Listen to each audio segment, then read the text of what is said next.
बिस्मिल्लाहिर्रहमानिर्रहीम। Welcome to my channel. मैं आप सबको अपने चैनल पे खुशामदीद कहता हूँ। बहुत दिनों से मैंने कोई वीडियो अपलोड नहीं की थी। मैं पाकिस्तान गया था, कुछ इमरजेंसी थी उस पर। तो आज मैं आप लोगों के साथ अपनी एक मतलब स्टोरी शेयर कर रहा हूँ। मुझे पता है कि ये वीडियो अपलोड करने के बाद बहुत से लोग मुझे गाली भी देंगे, बुरा भला भी कहेंगे। लेकिन आज मैं आप लोगों के साथ एक ऐसी स्टोरी शेयर करना चाहता हूँ। हमें सोचना चाहिए। तो मैं आपको पूरा बताता हूँ कि मैं किस तरीके से मतलब आया उधर से, किस तरीके से इस तरफ से गया, मैंने क्या किया, मैंने क्या लाया साथ में और क्या लेकर किया साथ में। तो बहुत से लोग मुझसे नाराज़ भी होंगे, मुझे गाली भी देंगे, मुझे बुरा भला भी कहेंगे। लेकिन परवाह नहीं है। मैं अपना मतलब एक एक्सपीरियंस मुझे हुआ। बहुत दिनों से मैं सोच रहा था कि मैं आप लोगों के साथ ये शेयर कर दूं, लेकिन आज मुझे मौका मिला तो मैंने कहा चलो आप लोगों के साथ मैं ये शेयर कर लेता हूँ। तो सबसे पहले तो मैं आप लोगों को बता दूं कि अल्हम्दुलिल्लाह ऐसी कोई इमरजेंसी नहीं थी, बस नॉर्मल सा काम था। उसके लिए मुझे मतलब जाना पड़ा पाकिस्तान। 5-6 दिन मैंने उधर गुजार कर मैं वापस अल्हम्दुलिल्लाह यूएई आ चुका हूँ। तो इंशाल्लाह आगे फिर और जो हमारा मेन टॉपिक है उस पर मैं आप लोगों के साथ और भी बातें शेयर करूँगा, वीडियोस भी शेयर करूँगा। लेकिन चलिए मैं आपके साथ जो मैं आपसे कह रहा हूँ कि मतलब मैं आपके साथ अपना एक स्टोरी शेयर कर रहा हूँ, मैं अपना सफ़र आप लोगों के साथ शेयर कर रहा हूँ कि मैंने क्या किया। सबसे पहले तो मैंने जब यहाँ से टिकट लिया, मैं एयरब्लू में जा रहा था। तो जैसा मैं प्लेन में चढ़ा, प्लेन में जब मैं बैठा तो जो बहनें, जो सिस्टर जो मजबूरी से एयरब्लू में काम करती है या कोई और फ्लाइट्स में काम करती है, तो मैं बहुत गौर से उसको घूर घूर के देख रहा था। और क्योंकि मुझे बहुत खुशी हो रही थी अपना मुल्क जाने का, तो उस खुशी जो मुझे वो खुशी मतलब मैं इतनी खुशी हो रही थी कि मैं उसको समझ नहीं पा रहा था। तो मेरे बातों से मतलब मैंने उसको इतना ऐसे ऐसे अजीब अजीब सवाल मैंने उन लोगों से पूछे कि वो बेचारे मतलब नर्वस हो गए और बाई बाई करके पुकार रहे थे। और फिर बार बार मैं उनको बुलाता रहा, कभी चाय के लिए, कभी अगर मतलब मुझे मेरे सर पे भी दर्द नहीं था लेकिन कभी टैबलेट्स के लिए, कभी पानी के बहाने में उसको बुलाता, कभी मैं उनका वीडियो बनाता और वो बार बार मुझसे कहती कि भाई यहाँ पर जो वीडियो बनाने ये अलाउड नहीं है। फिर भी मतलब मैंने सोचा नहीं, मैंने देखा नहीं और मैंने उनका वीडियो, उनकी मूवी मैंने बनानी शुरू कर दी। इतने में एक बंदा आया जो जहाज़ में मतलब केबिन क्रू में मेल होते हैं, जो लड़के होते हैं। उसने मुझे समझाया कि भाई ये बात सही नहीं है, यहाँ पर आप वीडियो नहीं बना सकते। तो फिर मैं रुक गया। इर्द गिर्द के लोग जो थे वो मुझे बहुत गौर से देख रहे थे, अजीब सा उन लोगों को लग रहा था कि ये कहाँ से आया हुआ है। फिर जब मैं बैठा तो थोड़ी देर में उन लोगों ने खाना लेकर आया और बहुत मतलब रेस्पेक्टफुली उन लोगों ने कहा कि भाई आप अपना टेबल खोल दीजिए ताकि हम इस पे खाना रख ले। तो जब मैंने टेबल खोल दिया उस टाइम मुझे थोड़ा सा वक्त मिला, तो मैंने टिकटॉक के लिए वीडियो बनानी शुरू कर दी। उस लड़की मतलब वो जो लड़की थी वो जो पीछे जा रही थी, तो उसने फिर से मुझे बताया, समझाया कि भाई ऐसा ना कर लीजिए। तो आप लोग सोचिए कि आया मैंने ये सही किया या गलत किया। बाकी जो समझदार लोग हैं वो खुद समझते हैं कि मैं क्या बोलना चाहता हूँ, क्या कहना चाहता हूँ। फिर थोड़ी देर सफ़र के बाद जब हमने खाना वाना खा लिया, नीचे जब मैंने देखा तो मैंने बहुत गंदगी वहाँ पर फेंकी। हर सीट के नीचे मुझे नस्वार मिला और मतलब और मैं नहीं बोल सकता, सिर्फ अपनी मतलब मैंने बहुत कचरा उधर फेंका प्लेन में। ये मैंने नहीं सोचा कि ये जो फ़्लाइट है ये तो और जगहों पे जाए, मतलब सिर्फ ये नहीं कि हमारे जगह पे जाती है, हर जगह पे जाती है। तो बाकी लोग इसमें बैठेंगे तो मेरे बारे में वो लोग क्या सोचेंगे। फिर जैसे जैसे हम मुल्क में नज़दीक होते रहे, कप्तान ने, पायलट है, उसने ऐलान कर दिया कि हम कुछ ही देर में लैंडिंग करने वाले हैं। तो मतलब मेरे दिल में बहुत खुशी थी, और जाहिर सी बात है जब वो दिन आप अपने मुल्क से दूर रहे और आप फिर मुल्क में पहुंच जाते हैं तो बहुत खुशी होती है। लेकिन वो खुशी मैंने नहीं संभाली, मैं उठ खड़ा हो गया, जो कि बार बार मुझे पायलट की तरफ से ये वार्निंग आ रही थी कि आप अपनी सीटों में बैठ जाइए, सीटों पे बैठकर आप जब तक इंजन पूरी तरीके से न रुक जाए तो बराए करम अपने सीटों पे तशरीफ़ रखिए। बार बार वो बहुत रिस्पेक्टफुली हमें ये बता रहा था, लेकिन फिर भी मैंने उनका नहीं सुना और मैं उठ खड़ा हो गया। और ऊपर जो सामान के लिए महसूस जगह बनी हुई है, मैंने उसको खोलना चाहा, तब भी उन लोगों ने मतलब मुझे मना किया कि अभी तक प्लेन पूरी तरीके से नहीं रुका हुआ है, और जब रुक जाए तब बेशक आप सामान निकाल लीजिए।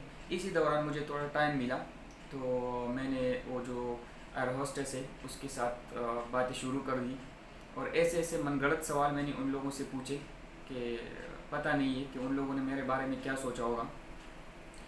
तब जैसा लैंड हो गया और सामान लोगों ने मतलब दरवाज़ा खुल गया, लोग उतरना शुरू हो गए, तो वो जो 4-5 मिनट इंतज़ार था वो मुझसे नहीं बर्दाश्त हो रहा था। तो उस प्लेन में लेडीज़ भी बैठी हुई थी, मैंने उनको धक्के दे देकर मैं बाहर निकला। ये तो था मेरा यहाँ से वहाँ तक का सफ़र। जैसा मैं उधर निकला तो मैं बाकी आपको नहीं बता सकता, क्योंकि आप लोगों को पता है क्या है क्या नहीं है। मैं चला गया, 5 दिन मेरी छुट्टी थी, 5 दिन मैंने गुजार दी। वापसी के टाइम पे जब मैं आ रहा था तो मैंने देखा, मैंने अपने मतलब मैंने साथ में बच्चा लेकर आया, जो कि वो बहुत रोया, और रो रो के उसका बुरा हाल हो गया। मेरा भी तबीयत ख़राब था, तो आया मैंने ये सही किया कि एयरपोर्ट में आने के टाइम मैंने अपने साथ जो बच्चा है वो लेकर आया। वो तो बच्चे वो तो नहीं समझते, लेकिन यहाँ तक मेरा दिल भी दुख रहा था, और अभी तक मेरे जहन में उसके जो रोने की आवाज़ है वो आ रही है। तो आया आप लोग खुद सोचिए, ये मैंने सही किया या मैंने गलत किया। फिर जैसा हम प्लेन में चढ़ गए, सबसे पहले तो वहाँ पर उन लोगों ने इतना मेरा चेकिंग किया, सामान था मेरे साथ उसको इधर उधर कर दिया। मेरा उन लोगों से कोई मतलब वो नहीं है, मतलब मैं उससे कोई गिला नहीं है, कोई शिकवा नहीं है, क्योंकि उसी एयरपोर्ट पे मैंने कुछ ऐसे हालात देखे कि ये जो सामान ये लोग चेक करते हैं, तो मुझे समझ आया कि ये सही कर रहे, और मतलब इनके किसी के साथ जातियात नहीं है, सही कर रहे। लेकिन अगर मैं खुद सही होता तो मुझे क्यों इतनी परेशानी मिलती, मैं क्यों इतना परेशान होता। फिर भी मैंने उधर ज़ोर लगाया, भाग दौड़ करके जो इमिग्रेशन पे स्टैंप लगता है उस मतलब कोशिश करता रहा, और अगर कुछ को एक बात कहता तो मैं उसके मुंह पे 2 बात कह देता।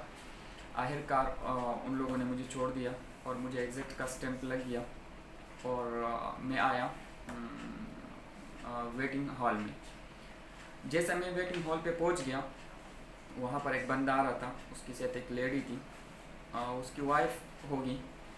तो मैं उसको बहुत घूर घूर के देख रहा था, तो वो लोग भी मेरी तरफ देख रहे थे और ऐसे अजीब फील कर रहे थे कि आया मैंने कभी पहले किसी औरत को नहीं देखा या लड़की को नहीं देखा। और उस समय मैं ये भी भूल गया कि मेरे अपनी भी बहनें हैं, मेरी अपनी भी बेटी है। तो मैं आप लोगों के साथ इसलिए शेयर कर रहा हूँ, बाकी आप लोग समझदार हैं, आप खुद इससे मतलब वो ले सकते हैं। तो वो लोग भी अजीब तरीके से मुझे देख रहे थे, और अपने आप में वो भी महसूस कर रहे थे कि आए इस बंदे ने पहले किसी को मतलब किसी लड़की को नहीं देखा, या इसकी माँ नहीं है या इसकी बहनी नहीं है। तो जैसे फिर कॉल आई, स्पीकर पे अनाउंसमेंट हो गया कि हम जाने के लिए तैयार हैं, बराए करम आप प्लेन पे तशरीफ़ ले जाइए। बहुत मुहतरम लोग हैं, बहुत मुहतरम तरीके से बताते हैं। तो मैं उठा, सामान मैंने ले लिया। सामान मैंने किस चीज़ पे लाया था? सामान मैंने लाया था जो गंदम की बोरी है, उस पर मैंने अपने सामान भरा था। मेरे जुराबे पटे हुए थे, मेरे कपड़े जो थे वो बिल्कुल ऐसे थे कि जैसे बाहर लोग देखते अजीब से नज़रों से मुझे देख रहे थे। तो चलिए, ये तो गरीबी भी मेरा हो सकती है, मेरे साथ पैसे नहीं होंगे तो मेरा अगर शायद जुराबे पटे हुए हैं तो कपड़े तो कम से कम थोड़े ऐसे होने चाहिए कि मतलब आगे से जो बंदा देखता है वो थोड़ा गुड फील कर दे। और वो जो बोरी थी उसमें मैंने सामान भरा हुआ था, और नाड़ी से जो हम शलवार में डालते उस नाड़ी से मैंने उस बोरी का मुंह बांधा हुआ था। हम आए, बोर्डिंग पास में हमें मिला, प्लेन में बैठ गए, खाना खाया, सेम वही तरीके किया, वो लड़कियों के साथ बदतमीजी से बात, और वो लेकिन उस तरफ से मैं आ रहा था, थोड़ा परेशान था, थोड़ा चुप बैठा था। फिर सीट पे मैंने झगड़ा कर दिया कि मतलब ये सीट प्लेन में कुछ सीट्स थे वो खाली थे, तो मैंने चेंज कर दिए जगह अपने। तो उन लोगों ने कहा कि मतलब आप नहीं कर सकते बिना इजाज़त के, तो उनके साथ थोड़ा सा वो हो गया। जैसा मेरे साथ एक हैंडबैग था, हालांकि मुझे ये करना चाहिए था कि मैं उधर से 200-300 रुपये का अच्छा सा मतलब बैग मिल जाता है। मुझे ये पता था कि मतलब मैं इधर एक चाहे उधर जो भी हो, लेकिन ऐसे बंदों के पास जा रहा हूँ जिसमें बहुत से लोग आते हैं और वो हमें देखते हैं। तो मेरे साथ एक पुराना सा ब्रीफकेस था जो कि अजीब सा, मतलब हर लोग उसको अजीब अजीब नज़रों से देख रहे थे।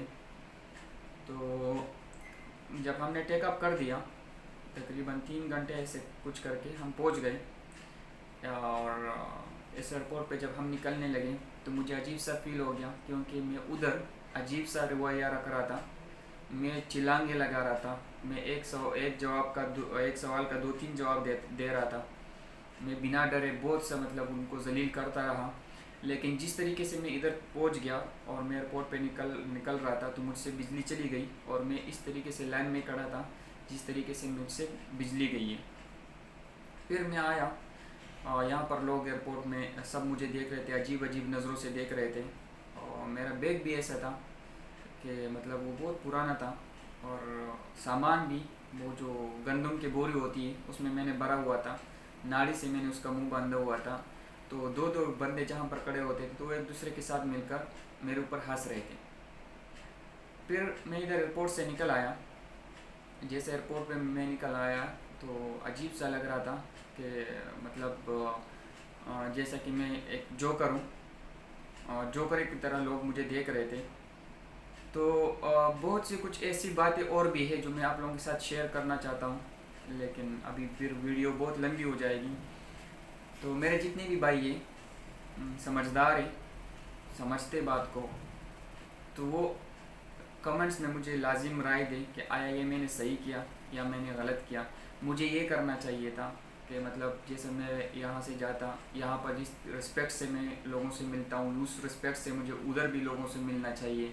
मुझे ये करना चाहिए था कि मैं इतने पैसे कमाता हूँ, मुझे थोड़ा सा अगर कुछ नहीं कर सकता हूँ तो ऐसा मतलब छोटा सा एक बैग मुझे लेना चाहिए था जो कपड़े का मिलता है, उसमें मुझे मेरा अपना सामान रखना चाहिए था। और मतलब मुझे थोड़ी सफाई का ख्याल रखना चाहिए था, ताकि हम इधर, क्योंकि जब हम यहाँ पर आते हैं तो मतलब हम अपने मुल्क का मतलब हमको देखकर ये लोग हमारे मुल्क का अंदाज़ा लगाते हैं, तो मुझे ये करना चाहिए था। दूसरी बात ये कि मुझे प्लेन में बैठकर, जो फ़्लाइट है उसमें बैठकर, मुझे उन लड़कियों के साथ, उन बहनों के साथ ये रवैया नहीं रखना चाहिए था, क्योंकि मेरी अपनी भी बहनें हैं, मेरी बेटी भी है, और वो लोग अगर वो मेरे साथ इस तरीके से बर्ताव कर रहे थे, बाई बाई करके मतलब बुला रहे थे या सर सर करके बुला रहे थे, तो उनकी भी मजबूरी है। मतलब वो ऐसे नहीं है कि मतलब वो लोग अपनी एक शौक़ पूरा करने के लिए ऐसे कर रहे हैं, बल्कि उनकी घरेलू मजबूरी है, वो नौकरी कर रही है, वो आगे से वो कुछ बोल नहीं सकती, तो उसका मुझे फ़ायदा नहीं उठाना चाहिए था, उसको हरासा नहीं करना चाहिए था, उसका वीडियो बनाना नहीं चाहिए था, ये मुझे मालूम है। लेकिन आप लोगों की क्या राय है? बहुत से लोग मुझे गाली भी देंगे, बहुत वो भी करेंगे, लेकिन कोई परवाह नहीं है, आप बेशक जो भी कहे। लेकिन मैंने चाहा, बहुत दिनों से मतलब 2-3 दिन हुए मेरे को, जब मैं वापस आया हूँ, और दिल कर रहा था कि आप लोगों के साथ शेयर कर दूँ अपनी ये स्टोरी, तो कभी कहता कि नहीं शेयर करूँ, लेकिन आज मैंने दिल पे हाथ रख दिया कि चलो लोग जो भी कहे, जो भी बताए, लेकिन हम सबको, चाहे वो जिस मुल्क से भी हो और वो सफ़र करता है, तो हमें ये इन बातों का ख़ास ख्याल रखना चाहिए। और ऐसा कोई काम नहीं करना चाहिए जिससे हमारी ज़लालत हो, जिससे हमारी रुसवाई हो, जिससे हमारे मुल्क की बदनामी हो। तो इतना ही था। बाकी बहुत सी बातें ऐसे हैं जो मैं आप लोगों के साथ शेयर करना चाहता हूँ, लेकिन वीडियो लंबी हो जाएगी। और इंशाल्लाह आने वाली वीडियो में इंशाल्लाह हम फिर अपने टॉपिक पे ही जाएंगे। आज का जो वीडियो ये बिल्कुल आउट ऑफ टॉपिक है। ये हमारा मतलब हम इसके बारे में कुछ मतलब ये तो एक नॉर्मल सी स्टोरी थी जो कि मैंने चाहा कि आप लोगों के साथ शेयर कर दूँ। तो प्लीज़ अगर आप तक अभी तक आपने मेरा चैनल सब्सक्राइब नहीं किया तो प्लीज़ सब्सक्राइब कीजिए, लाइक कीजिए और शेयर कर दीजिए। और अगर दिल भरा हुआ है तो बेशक अगर आपके दिल में मतलब कुछ ऐसे हैं, कोई बंदा मुझे गाली दे तो भी मुझे कोई मसला नहीं है, मेरे भाई ये सब।